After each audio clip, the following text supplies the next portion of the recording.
வாழ்க வையகம், வாழ்க வளமுடன். நம் மனதில் அமைதி நிலவட்டும், நம்மைச் சுற்றிலும் அமைதி நிலவட்டும், உலகம் முழுவதும் அமைதி நிலவட்டும். அமைதி, அமைதி,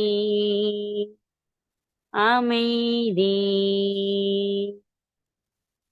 இரு கைகளையும் அதிக ஓசையின்றி தேய்த்து, கண்களை வைத்து, முகத்தை தடவி, இரு கைகளையும் தலைக்கு மேல் உயர்த்தி ஓர் ஆழமான மூச்சு இழுத்து விடுவோம். பிறகு கைகளை இறக்கிக் கொண்டு கண்களை திறந்து கொள்வோம். வாழ்க வளமுடன். அன்பர்களின் கனிவான கவனத்திற்கு ஒரு நினைவூட்டல். அருட்தந்தை வேதாத்ரி மகரிஷி ஐயா அவர்கள் தனி மனிதன் அமைதி பெறுவதற்காக உடல் நலத்திற்கு உடற்பயிற்சி, உயிர் வளம் பெற காயகல்ப பயிற்சி, மனம் அமைதி பெற அகத்தவம் மற்றும் அகத்தாய்வு பயிற்சிகளை அளித்துள்ளார்கள். இத்தகைய சிறப்பான மனவளக்கலை எனும் வாழ்க்கை கல்வியை உலக சமுதாய சேவா சங்கம் ஸ்கை யோகா இணைய வழியே 12 நாட்கள் அடிப்படை பயிற்சியாகவும், அதனைத் தொடர்ந்து 4 மாதங்கள் சான்றிதழ் கல்வியாகவும் நம் இல்லம் தேடி வந்து அளித்து வருகிறது. இந்த சிறப்பான செய்தியினை நமது உறவுகளிடமும் நட்புகளிடமும் பகிர்ந்து அனைவரும் உடல் நலத்துடன் ஆரோக்கியமாக அமைதியாக வாழ நம்மால் ஆன சிறு உதவியினை செய்வோம். மகரிஷி ஐயா அவர்களின் கனவாம் உலக அமைதிக்கு நம்மால் இயன்ற சிறு தொண்டினை செய்து குருவின் கனவினை நனவாக்குவோம். மேலும் விவரங்களுக்கு குண்டலினி யோகா .edu.in இணையதளத்திற்கு செல்லவும். வாழ்க வளமுடன். இப்பொழுது சிந்தனை தருவதற்காக பேராசிரியர் அருள்நிதியர் சந்திரன் ஐயா அவர்கள் இணைப்பினை உள்ளார்கள். ஐயா அவர்கள் சிந்தனை தர இருக்கும் தலைப்பு தன் வாழ்த்து சங்கல்பம் என்ற தலைப்பிலே தர உள்ளார்கள். ஐயா அவர்களை அன்புடன் அழைத்து அமருவோம். வாழ்க வளமுடன். வாழ்க வளமுடன் ஐயா. வாழ்க வளமுடன் அம்மா, மிக்க நன்றிகள். வாழ்க வளமுடன். நன்றிங்க ஐயா. வாழ்க வையகம். வாழ்க வளமுடன்மா. வாழ்க வையகம், வாழ்க வையகம், வாழ்க வளமுடன். இன்று நமக்கு மிக சிறப்பாக துரியதவும் வழிநடத்திய நமது பேரன்பிற்கும் பெருமதிப்பிற்கும் உரிய பேராசிரியர் அருள்நிதி சுதா கலிங்கர் அம்மா அவர்களை தவ நிலையிலிருந்து வாழ்த்து மகிழ்வோம். துரியம். பேராசிரியர் அருள்நிதி சுதா கலிங்கர் அம்மா அவர்களும் அவரது அன்பு குடும்பமும் அருட்பேராற்றல் கருணையினால் உடல் நலம், நீளாயுள், நிறை செல்வம், உயர் புகழ், மெய்ஞானம் ஓங்கி வாழ்க வளமுடன், வாழ்க வளமுடன், வாழ்க வளமுடன். நன்றிங்க ஐயா. வாழ்க வளமுடன் ஐயா. மிக்க நன்றிகள் அம்மா. அன்புள்ளம் கொண்ட இருபால் மெய்யன்பர்களே, உங்கள் அனைவருக்கும் எனது பணிவான வணக்கங்களையும் வாழ்க வளமுடன் என்ற இனிமையான வாழ்த்துக்களையும் தெரிவித்து மகிழ்கிறேன். இன்றைய நிகழ்வுகள் அனைத்தையும் நம் குருமகான் வேதாத்திரி மகர்ஷி அவர்களே சூக்குமா எழுந்தருளி நடத்தி தருவாராக. குருவடி சரணம். எவரொருவர் குருவை மதித்து ஒழுகினாலும் தப்பாது குரு உயர்வு மதிப்போர் தம்மை தரத்தில் உயர்த்தி பிறவிப்பயனை நல்கும். குருவடி போற்றி. இன்றைய தலைப்பு தன் வாழ்த்து சங்கல்பம். இந்த வகையில மகான் என்ன சொல்லி வர்றாரு அப்படின்னா, தொடக்கத்திலே இந்த வாழ்த்து அப்படின்னு வரும்போதே அதுக்கு சில விளக்கங்கள் அடிப்படையா சில சொல்லி வராங்க நம்ம குரு. அதாவது வாழ்த்துனாலே அதை நினைக்குந்தோறும், அதை சொல்லுந்தோறும் மனதில் ஒரு அமைதியான இயக்கம். அதாவது இந்த இடத்துல வந்துதான் வேவ் தியரி, அலை இயக்கத்தினுடைய தத்துவம் வருது அப்படிங்கிற மாதிரி மகரிஷி நம்ம சொல்லியிருக்காரு. நமக்கு அது தெரியும். இருந்தாலும் கூட இந்த வாழ்க வளமுடன் என்று மற்றவரை பார்த்து சொல்லும்போது எல்லா பேர்களையும் உங்களுடைய வாழ்க்கையிலே பெற்று நீங்கள் சிறப்பாக வாழ வேண்டும் அப்படின்ட்டு அந்த விரிந்த ஆழ்ந்த கருத்தினை உடைய வாழ்த்தாகத்தான் நமக்கு அது அமையுது அப்படி சொல்லும்போது. அது மட்டும் இல்லாம இந்த வாழ்க என்ற விஞ்ஞானபூர்வம் பார்க்கும்போது வாழ்க என்ற வார்த்தையில் உள்ள இல் என்ற சிறப்பான எழுத்தை உச்சரிக்கும் போது நமது நாக்கு அப்படியே மடிச்சு மேலெண்ணத்தில் நல்லா தொட்டு அழுத்துது. இந்த அழுத்தம் உள்ளே இருக்கும் பிட்ரூட்ரி சுரப்பியையும் பீனியல் சுரப்பியும் நன்கு இயக்குவதற்கு நல்லா தூண்டுது அப்படிங்கிறத மகரிஷி வந்து அனுபவபூர்வமா கண்டது, விஞ்ஞானபூர்வமாகவும் நமக்கு உணர்த்திருக்காங்க. உடல் இயக்கத்திற்கு தலைமை சுரப்பி எனக்கு தெரியும் பிட்ரூட்டி சுரப்பி, மன இயக்கத்திற்கு தலைமை சுரப்பி பீனியல் சுரப்பி. இந்த 2 சுரப்பிகளும் இயக்கம் பெறதால தான் நமக்கு என்ன செய்யுது, உடல் நலம் நல்லாவும் இருக்கு, மனநலமும் நல்லா மேலோங்குது. ஆக தவத்தினால வந்து அமைதியான நிலைக்கு வந்து வாழ்த்து கூறுகின்ற போது, அதாவது அந்த வேவு சொல்றோம் இல்லையா, 14 to 40, அது வந்து தவம் பண்ணும்போது என்ன ஆகுது, அப்படியே இறங்கி வந்துருது கொஞ்சம் கொஞ்சமா. அப்போ அந்த அமைதியான நிலைக்கு வந்த பிறகுதான் நம்ம வாழ்த்து கூறும்போது என்ன ஆகுதுன்னா, 1000 தடவை கூறினால் எவ்வளவு பயன் தருமோ அந்த அளவு பயன் தரத்தக்க அளவுல நமக்கு வந்து அந்த ஆற்றலானது நமக்கு கொடுத்துருது. அதாவது எப்படின்னா அந்த வாழ்த்து வந்து நமக்கு ஆற்றலை தந்துருது. அப்போ இந்த வாழ்த்தை கேட்பவர் மனதில வாழ்த்து நல்ல எண்ணத்தையும் அமைதியையும் கொடுக்குது. யாரை நினைச்சு வாழ்க வளமுடன் என்று வாழ்த்துறோமோ அவருக்கு அது நன்மை, நிறைய நன்மை கிடைக்குது. அது முன்னேற்பாடா என்னன்னு கேட்டீங்கன்னா, அப்படி யாரு வாழ்த்துறாங்களோ அவங்களுக்கு முழு நன்மை கிடைக்குது. அதனாலதான் அந்த தன் வாழ்த்துல வரக்கூடிய ஒரு தலைப்பு நமக்கு இன்னைக்கு பேச போறோம், சிந்திக்க போறோம். பொதுவாக தவ முடிவுல வந்து தன்னையும் பிறரையும் வாழ்த்துறோம் இல்லையா? அதுல தன் வாழ்த்து என்பவர் என்னன்னா, ஒருவர் தன்னையே வாழ்த்திக் கொள்றது. இப்போ நமது உடலும் மனமும் நலமாக இருக்கணும் அப்படின்னா, முதல்ல வாழ்த்திக்கிறணும். சோறு இருந்தா சித்திரங்க மாதிரி நம்ம மனசு உடம்பு நல்லா இருந்தா தானே மற்றவங்களுக்கு நம்மளுடைய பணிகளையோ அல்லது உதவிகளையோ செய்ய முடியும். ஸோ அந்த வகையில தான் வந்து மகான் வந்து தன் வாழ்த்தை பத்தி நிறைய விஷயங்கள் சொல்லியிருக்காரு. அதுல வரக்கூடியது என்ன அப்படின்னா, நம்ம இப்ப தவத்திலே இப்ப வாழ்த்தணும் இல்லையா, தன் வாழ்த்து உடல் நலம், நீளாயுள், நிறை செல்வம், உயர்ப்புகள், மெஞ்ஞானம், ஓங்கி வாழ்வேன்னு சொல்றேன் பார்த்தீங்களா? அதுதான் வந்து முதல்ல வரக்கூடிய லைன். அது தன் வாழ்த்துங்கிறார் குரு. அப்போ வாழ்த்துக்கள்லயே வந்து தன் வாழ்த்து ரொம்ப ரொம்ப முக்கியங்கிறாரு. தன் வாழ்த்துங்கிறது எல்லாரும் என்ன நினைச்சிட்டு இருப்பாங்க அப்படின்னா, அது ஒரு தற்பெருமையோ அல்லது சுயநலமோ இல்லை அப்படின்னு தான் குரு சொல்றாரு. ஒரு மனுஷன் வந்து அறிவிலையோ, உடல்நலத்திலேயோ, செல்வத்திலேயோ நல்லா இருந்தா தான் அதனுடைய தாக்கம், ஒரு நன்மையான ஒரு நலமான தாக்கம் எங்க போய் நிற்கும், சமுதாயத்துக்கு போய் நிற்கும். அதனாலதான் ஒவ்வொருத்தரும் என்ன செய்யறாங்க, நம்ம தன் வாழ்த்துல நம்மளுடைய மனசை நல்லா வச்சுக்கிட்டு நம்ம உடலையும் நல்லா வச்சுக்கிறோம். அதுக்காக வேண்டிய ஆற்றல் நம்ம வந்து நம்மளை வாழ்த்துக்கிறது தான் செய்யணுங்கிறார் குரு.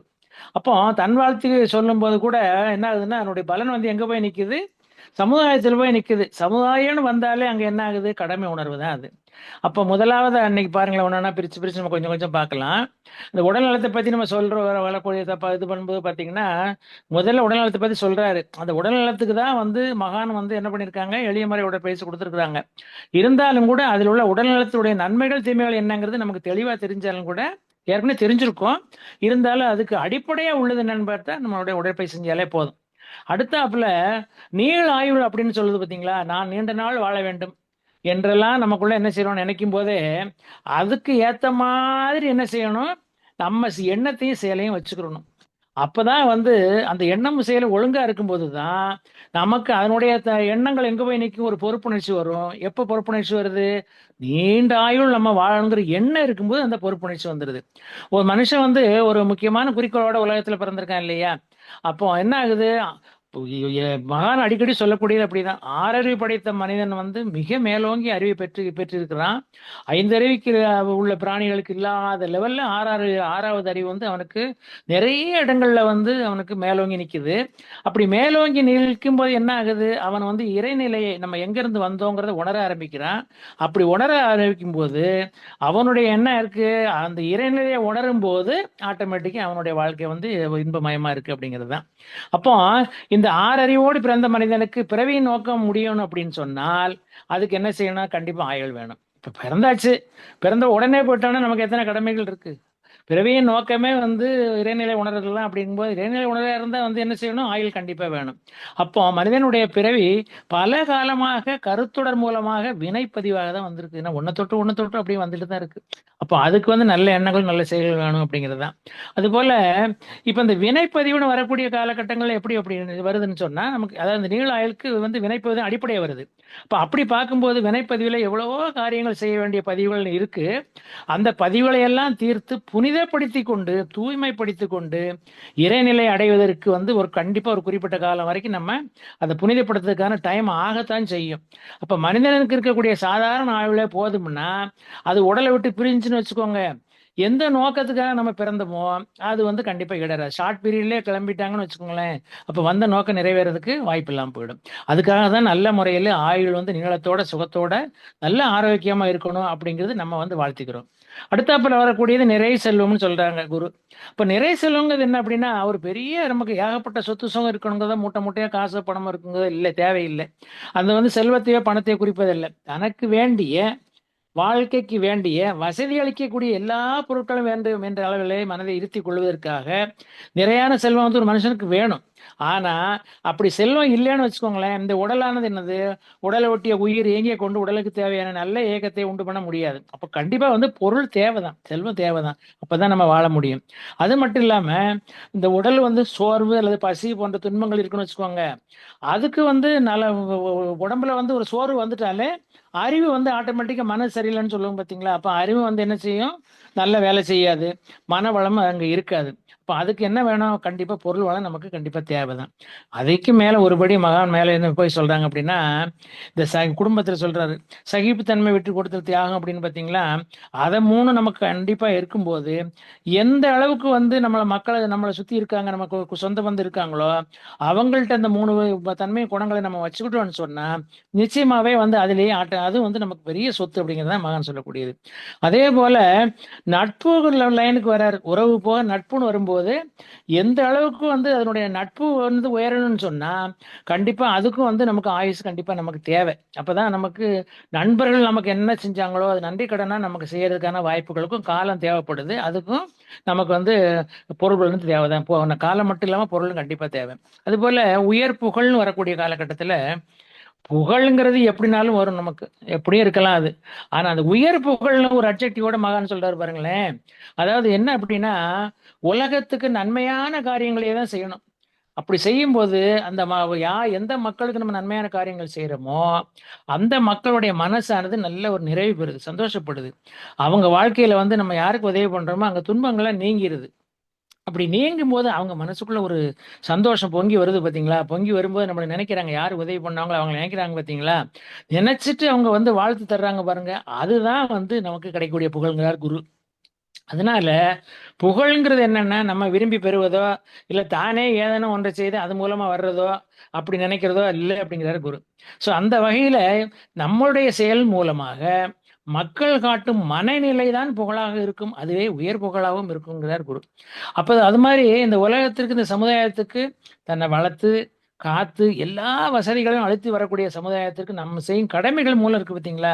இந்த கடமைகளை செய்யும் போதே அதனுடைய எஃபெக்ட் என்ன ஆகுது, நம்ம வரக்கூடிய புகழ் இருக்கு பார்த்தீங்களா? அது கண்டிப்பா நமக்கு வந்தே சேரும். இப்ப இந்த கடமைகளை நல்லபடியா செஞ்சுட்டோம்னு சொன்னா அதே வந்து நமக்கு நல்ல புகழை ஈட்டி தந்துரும் அப்படிங்கிறார் குரு. அதுதான் வந்து அந்த புகழ் தான் அந்த கடமைகள் செய்யும் போது சமுதாயம் நமக்கு வந்து வாழ்த்துது பார்த்தீங்களா? வாழ்த்து மூலியமா கொடுக்கக்கூடிய புகழ் தான் வந்து உயர் புகழ் அப்படிங்கிறாரு. அடுத்தாப்புல வர சொல்றாரு பாருங்க, மெய்ஞானம். இப்ப நமக்கு வந்து குரு வந்து கொடுக்கிற தத்துவங்கள்லயே மிக உயர்ந்தது வந்து இந்த மெய்ஞான பிரம்மஞான விளக்கத்துல வரக்கூடிய மெய்ஞானம் பத்தி தெரிஞ்சுக்கக்கூடிய தன்மை தான்.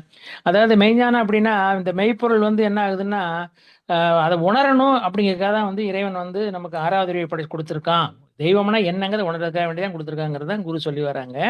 அப்போ நமது அறிவினுடைய நோக்கம், பிறவியினுடைய நோக்கம் எல்லாமே என்னன்னு கேட்டா, தெய்வம்னா என்ன, அந்த மெய்ப்பொருளை உணரணும் அப்படிங்கிறதுக்காக வேண்டி மகா நிறைய இடங்களை சொல்லி வராங்க. அப்படி இருந்தாலும் கூட அந்த மெய்ப்பொருள் அப்படிங்கிறது இயற்கையினுடைய அடிப்படையான நியதி அப்படி என்ன அப்படின்னா, அதனுடைய ஆதிநிலை என்ன, அணுநிலை என்ற அசைவாகவும் பிரபஞ்சம் என்ற கோவையாகவும் உயிர்களாகவும் 4 வகையில மலர்ந்து தான் வந்து இந்த மெய்ப்பொருளான இயங்கி கொண்டிருக்குது அப்படின்னு மகான் சொல்றாங்க. அப்ப இந்த 4 வகையை உணர்ந்துகிட்டாலே அப்ப நமக்கு வந்து என்ன ஆகுது, ஒரு செயலுக்கு ஏற்ற இங்கதான் செயல் விளைவு தத்துவம் வந்துருது. செயல் விளைவு, ஒரு நல்ல செயல் செஞ்சோம்னா அதுக்கு நல்ல விளைவு இறைவன் கொடுக்குறான். செயல் செய்யறது நம்ம, விளைவு தர்றது இறையாற்றல் அப்படிங்கிறது நமக்கு மகான் அப்ப நிறைய விஷயங்கள் சொல்லியிருக்காங்க. அப்போ இன்னது செஞ்சா இன்னது விளையும் அப்படின்னு நம்ம நினைக்கும் போது அந்த இடத்துல நமக்கு மெய்ஞான உணர்வு கண்டிப்பா அதுல வந்துரும் அப்படிங்கிறது தான்.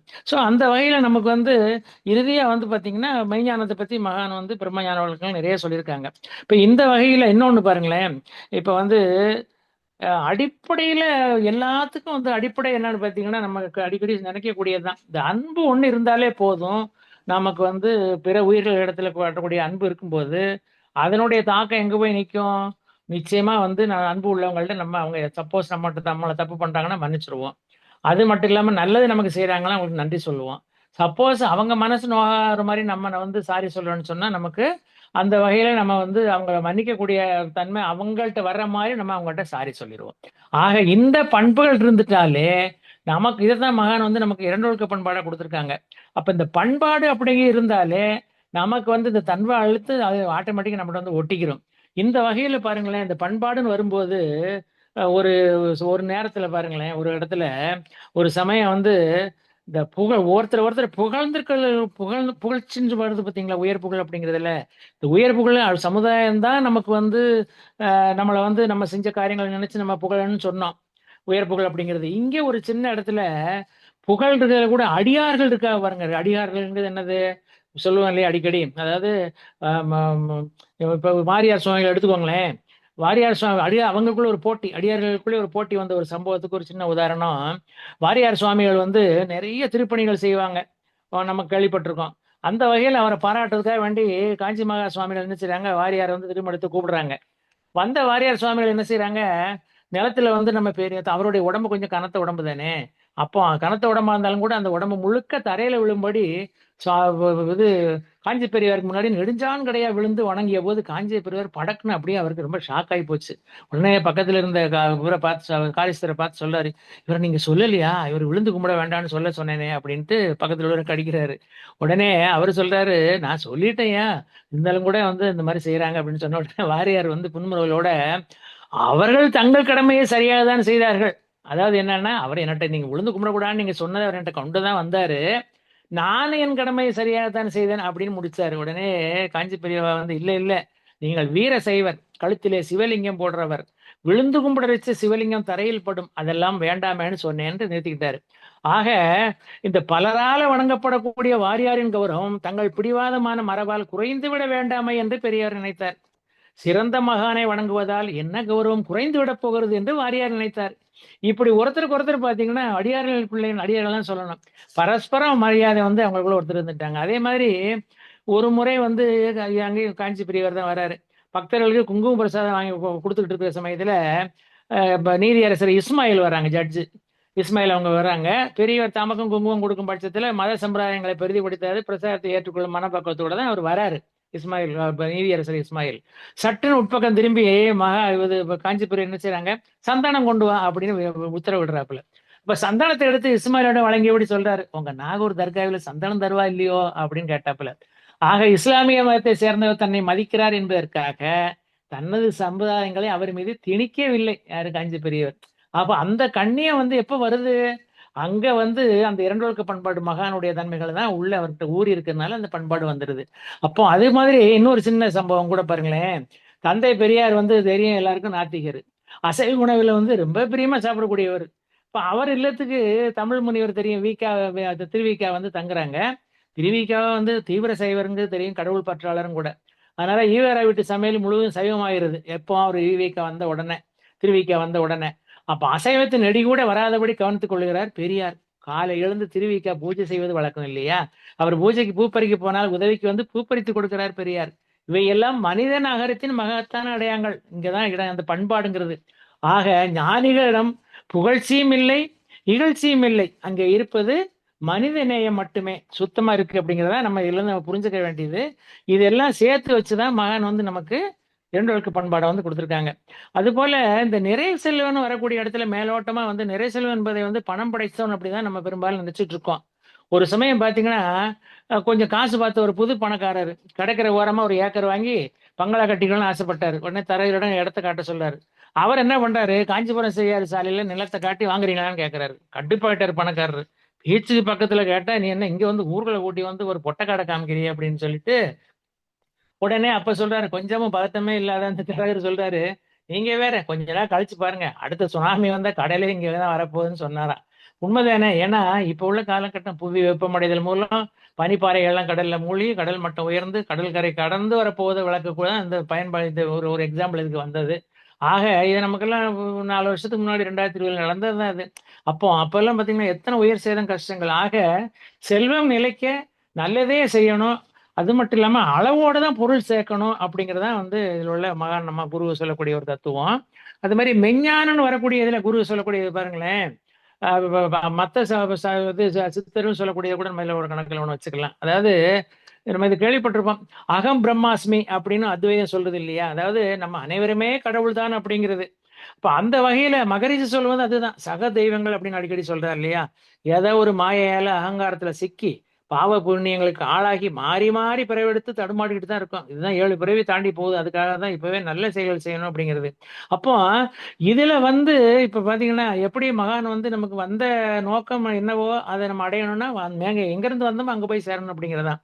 அப்போ அதுல இருந்து சுருக்கமான இது என்னன்னா, ஞானம் பெற்றா தான் வந்து நம்ம கடவுளாக முடியுதும். அதுதான் வந்து வாழ்வின் லட்சியம் அப்படிங்கிறத வந்து இதுல நம்ம புரிஞ்சுக்கிற வேண்டியது. ஸோ இந்த வகையில நம்ம வந்து இது ஞானம், மெய் ஞானம் அப்படிங்கிற ஒரு இதுக்கு தான் வந்து இந்த ஒரு உதாரணத்தை எடுத்துக்கிட்டோம். அடுத்தாப்புல இன்னொரு விஷயம் என்ன அப்படின்னா, இந்த ஒரு ஜென் கதை ஒண்ணு. ஒரு குருவிடம் வந்து சீடன் ஒருவன் போய் சேர்ந்த உடனே குரு காட்டுக்கு சென்று விறகு வெட்டுறதே தொழிலாக கொண்டிருந்தார். குரு சீடன் போயிருக்காப்புல, குரு வந்து பாத்தீங்கன்னா எப்பவுமே காட்டுல போய் விறகு தான் வெட்டிட்டு இருப்பாரு. அப்போ சீடன் வந்து கேட்கறான் குருகிட்ட, குருவே நீங்க என்ன ஞானம் பெறதுக்கு முன்னாடி என்ன செஞ்சுட்டு இருந்தீங்க அப்படின்னு. உடனே குரு சொல்றாரு, ஞானா அப்போ விறகு வெட்டியானதையா இருந்தேன் அப்படின்னு சொன்னாப்புல. உடனே சீடனுக்கு ஆச்சரியம்.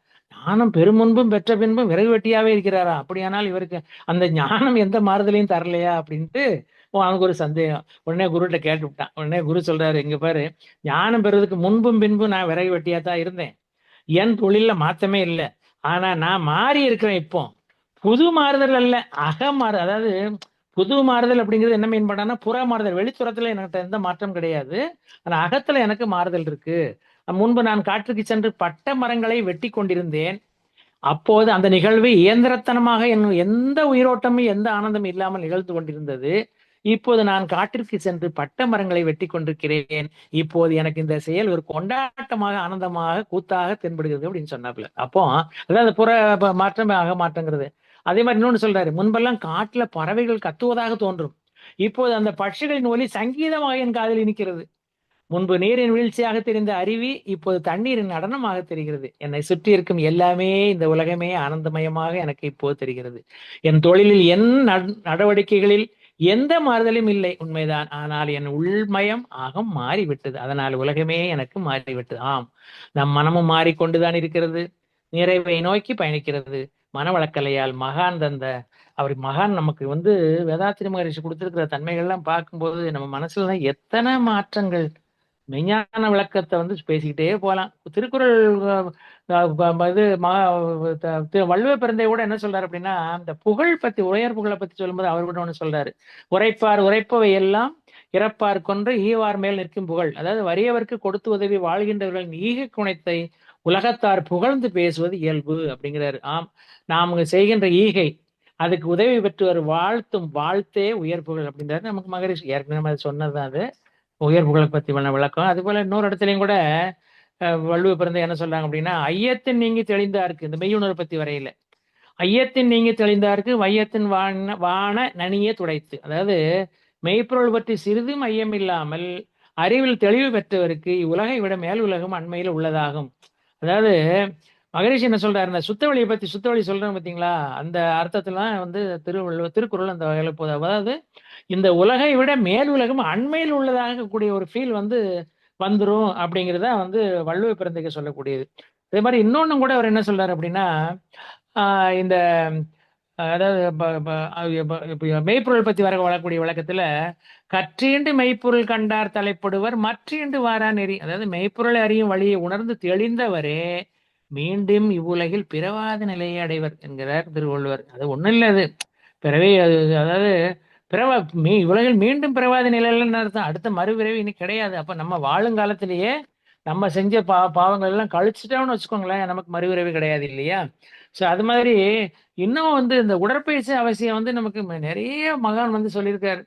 உடற்பயிற்சியை பொறுத்தவரையில உடல் நலத்தை வந்து நல்ல உடற்பயிற்சி கத்துக்கிட்டு, மகான் தந்த மனவள கலையில கற்றுக் கொடுத்துருக்கிற, சொல்லி கொடுத்துருக்கிற உடற்பயிற்சி நல்லா கத்துக்கிட்டு, உடல் நலத்தை வந்து சரி செஞ்ச பிறகுதான் வந்து நமக்கு இந்த மனவளக்கலை மன்றங்களே வந்து நமக்கு தவம் கற்றுக் கொடுக்குறாங்க இல்லையா? ஸோ அதெல்லாம் நம்ம மைண்ட்ல வச்சுக்கிட்டோம்னா, நமக்கு உடலும் மனசு நல்லா வச்சுக்கிட்டாலே இந்த தன்வாழ்த்து ஆட்டோமேட்டிக்கா பலிச்சிரும். அதே மாதிரி இந்த வாழ்க்கை நிலை சங்கப்பன்னு வரும்போது தன்வாழ்த்து வருது இல்லையா? அதுல உடல்நலத்தை பத்தி நம்ம குரு என்ன சொல்றாரு அப்படின்னா, ஞானக்கலைஞ கவியில, என்னை சிவமாய் உணர்ந்தேன் இளமை காப்பேன், ஈரல் இருதயம் மூளை கண்கள் நாக்கு அன்னப்பை குடல் நீர்ப்பை ஆசனப்பை வலுப்பெற்று நலமாய் வாழ்வேன் அப்படிங்கிறாப்புல. இது இந்த வாழ்க்கை நிலை சங்கல்பத்தில் வரக்கூடியது. ஸோ அந்த வகையில் வந்து மகானுடைய உடற்தளத்தில் பயிற்சி இருக்கு பார்த்தீங்களா, அது ஒன்று போதும் நமக்கு வந்து. அது மாதிரி ஜீவகாந்த பயிற்சியில் வரும்போது நிறைய சொல்லியிருக்காங்க. உயிருக்கு காயக்கக்க பயிற்சியும் கொடுத்துருக்காங்க. அந்த மாதிரியெல்லாம் நமக்கு வந்து நிறைய நிறைய விஷயங்கள் வந்து மனவளக்கலையில் வரும்போது தன் வாழ்த்துக்குன்னு வரக்கூடிய அந்த 5 பாயிண்ட் இருக்கு பார்த்தீங்களா, அதில் வந்து மெயினாக உடற்பயிற்சி பண்ணிட்டாலே போதும். உடல் நலம் தவம் நல்லா பண்ணணும்னு சொன்னால் நமக்கு வந்து மன வளம் கண்டிப்பாக கூடும் அப்படிங்கிறது. அதே மாதிரி இன்னொரு இடத்துல அருட்பராசர் வள்ளலார் இருக்காங்க இல்லையா, அவங்க நம்ம என்ன சொல்லி வராங்க அப்படின்னா, அதாவது இந்த உடலையும் உயிரையும் நல்லா வச்சுக்கணும் அப்படிங்கிறதுக்கு ஒரு அதுல ஒரு அந்த 6ஆம் திருமுறைங்கிற ஒரு வாசகத்துல ஒண்ணு வருது. ராமலிங்க பெருமானாருடைய அவர் அவர் அவர் சொன்ன திருமுறை வரிகள் வந்து, என் உயிரும் என் உடலும் என் பொருளும் யானே இசைந்து கொடுத்திட வாங்கி இட்டதன் பின் மகிழ்ந்தே தன் உயிரும் தன் உடலும் தன் பொருளும் எனக்கே தந்து கலந்து எனை புணர்ந்து தனிப்பெருஞ்சுடரே அப்படிங்கிறப்பல மெய்ஞானத்தை பத்தி பேச வரும்போது எல்லாமே இறை தந்ததுதான் அப்படிங்கறதுதான் வந்து அவர் சொல்லக்கூடியது. அது மட்டும் இல்லாம அருட்பெருஞ்சோதி அருட்பெருஞ்சோதின்னு வருது இல்லையா வள்ளலாருடைய தன்மைகள், அதுல மெய்ஞானம் வரும்போது என்ன சொல்றாருன்னா கடவுள் ஒருவரே அப்படிங்கிறாரு வள்ளல் பெருமானார். அது மட்டும் இல்லாம அவர் என்ன சொல்றாரு, கடவுளை அருட்பெருஞ்சோதியா கொண்ட நம்ம மகான் வந்து என்ன சொல்லியிருக்காருன்னா, நமக்கு வந்து அறிவே தெய்வம்னு சொல்லிட்டு அதுக்கு அறிவு திருக்கோயிலே கட்டி பெருமை சேர்த்த மகான் நம்ம மகான். ஸோ அந்த வகையில நமக்கு வந்து குரு வந்து அறிவு திருக்கோயில் கட்டி கொடுத்துருக்குறாங்க. ஆழியார்ல வந்து எல்லா வகையான நமக்கு ஆற்றல் இருக்கிற அளவுல அங்க வந்து நமக்கு ஆழியார் அறிவு திருக்கோயில்ல வந்து நமக்கு நிறைய விஷயங்கள். இப்போ மனவளக்கலை பேராசிரியர்கள் ஆன உடனே அங்க ஆழியாருக்கு போறோம். ஒரு வருஷத்துக்கு ஒரு நேரம். அதெல்லாம் வந்து நமக்கு அடிப்படை பயிற்சி முடிஞ்சு அகத்தாய்வு பண்ணி பிரம்மஞானம் முடிச்சு அதுக்கப்புறம் வந்து ஆசிரியர் பயிற்சி ஆகக்கூடிய நிலைமை வரும்போது அந்த மாதிரி ஆழியார்ல போய் நம்ம வந்து இன்னும் ஆற்றலை பெறக்கூடிய வாய்ப்புகளை நமக்கு இருக்கு. ஸோ அந்த வகையில நமக்கு இந்த மனவளக்க பயிற்சிகளை நல்லபடியாக பயின்று மகான் தந்த வந்து எளியமறை உடற்பயிற்சியும் நன்கு கற்று தவத்தை விடாது செய்து குறிப்பாக வந்து நம்ம தன் வாழ்த்திற்கு பார்த்தீங்கன்னா உடலையும் மனதையும் வைத்துக்கிறதா இருந்தால் தன் வாழ்த்து சங்கல்பத்தை மீண்டும் மீண்டும் கூறி வாழ்வில் அனைத்து நலன்களும் பெறுவோம் என்று கூறி இந்த ஒரு சிறிய சிந்தனையை நிறைவு செய்து கொள்வோம். வாழ்க வளமுடன், வாழ்க வளமுடன், வாழ்க வளமுடன்.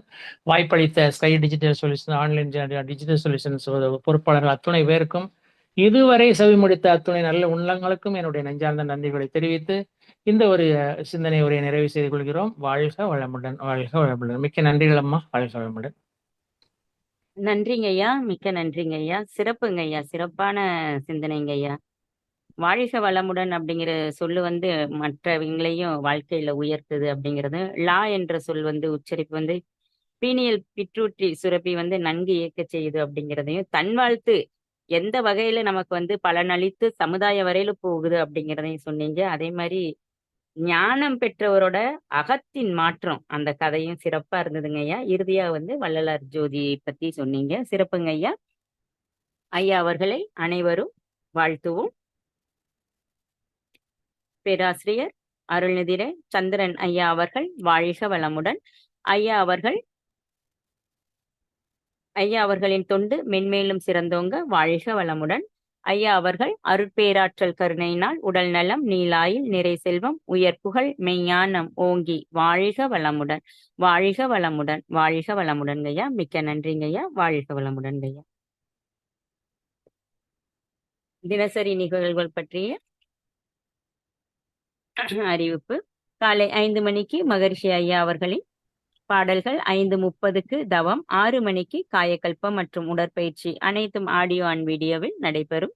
அனைவரும் கேட்டுக்கொண்டும் பார்த்து கொண்டும் செய்யலாம். மீண்டும் மாலை 6 மணிக்கு மகரிஷி ஐயா அவர்களின் பாடல்கள், 6:25க்கு மாலையில் செய்யும் காயக்கல்பம், 6:30க்கு தவம், 7 மணிக்கு சிந்தனை, 7:30க்குள் உலக நல வாழ்த்துடன் நிகழ்வினை நிறைவு செய்வோம். ஒவ்வொரு சனிக்கிழமை மாலை தவத்தினை தொடர்ந்து 7 மணி முதல் 7:30 மணி வரை ஐயம் தெளிதல் நிகழ்வு நடைபெறும். சந்தேகங்களை கேட்டு தெளிவுபடுத்திக் கொள்ளலாம். ஒவ்வொரு ஞாயிற்றுக்கிழமை மாலை 7 மணி முதல் 7:30 மணி வரை சிறப்பு சிந்தனை நடைபெறும். வாழ்க வளமுடன். உலக நல வாழ்த்து. உலகமெல்லாம் பருவமழை ஒத்தபடி பெய்யட்டும், உழவரெல்லாம் தானியத்தை உவப்புடனே பெருக்கட்டும், பல தொழில்கள் புரிகின்ற பாட்டாளி உயரட்டும், பகுத்துணர்வில் தொகுத்துணர்வு பண்பாட்டை உயர்த்தட்டும். கலகங்கள் போட்டிப்பகை கடந்து ஆட்சி நடக்கட்டும். கல்லாமை கடன் வறுமை கலங்கங்கள் மறையட்டும். நலவாழ்வை அளிக்கும் ஞான ஒளி வீசட்டும். நம் கடமை அறவாழ்வின் நாட்டத்தே சிறக்கட்டும். நம் கடமை அறவாழ்வின் நாட்டத்தே சிறக்கட்டும்.